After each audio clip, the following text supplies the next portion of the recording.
Traduction française. Bonjour à tous et bienvenue sur ma chaîne pour cette nouvelle vidéo. Aujourd'hui, nous allons plonger dans l'histoire fascinante d'un roi légendaire. Aujourd'hui, nous allons explorer ensemble la figure fascinante du roi Salomon, un personnage biblique incontournable. Salomon est une figure emblématique, connue non seulement pour son règne mais aussi pour les leçons intemporelles qu'il nous a laissées.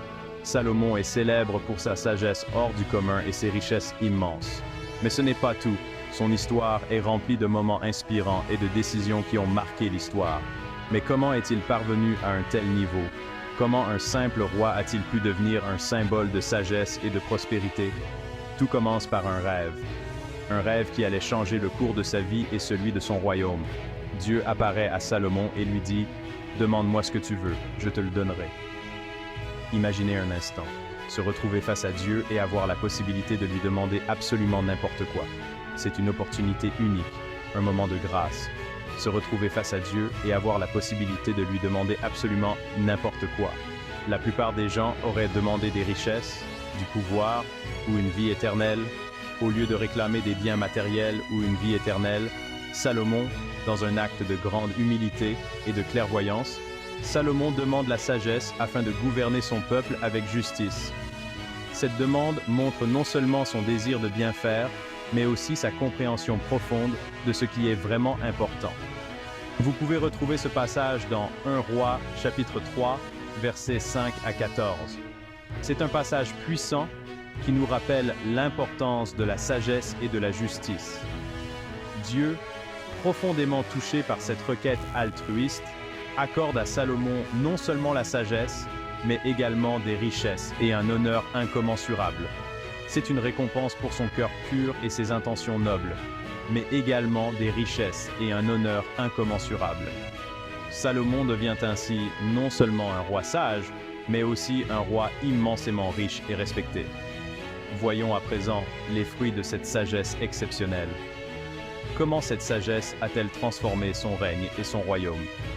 Dans 1 Roi 10, 23, on peut lire « Le roi Salomon surpassa tous les rois de la terre en richesse et en sagesse. » C'est une affirmation puissante de son impact et de son héritage. Le roi Salomon surpassa tous les rois de la terre en richesse et en sagesse.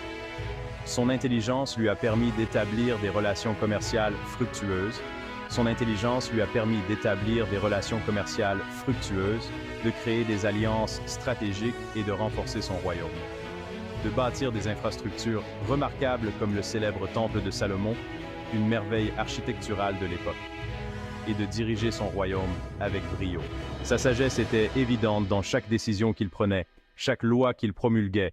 Son règne était si prospère que des gens venaient des 4 coins du monde pour admirer ses richesses et s'inspirer de sa sagesse. Des rois, des reines, des érudits, tous cherchaient à apprendre de lui. Mais quelles leçons pouvons-nous en tirer aujourd'hui? Que pouvons-nous apprendre de l'histoire de Salomon et de ses choix? La réponse se trouve dans Matthieu 6, 33. « Cherchez premièrement le royaume et la justice de Dieu, et toutes ces choses vous seront données en plus. » C'est une leçon sur les priorités et sur ce qui compte vraiment dans la vie. Cherchez premièrement le royaume et la justice de Dieu, et toutes ces choses vous seront données en plus. Salomon a priorisé la sagesse divine, et tout le reste lui a été offert en abondance. Et toutes ces choses vous seront données en plus.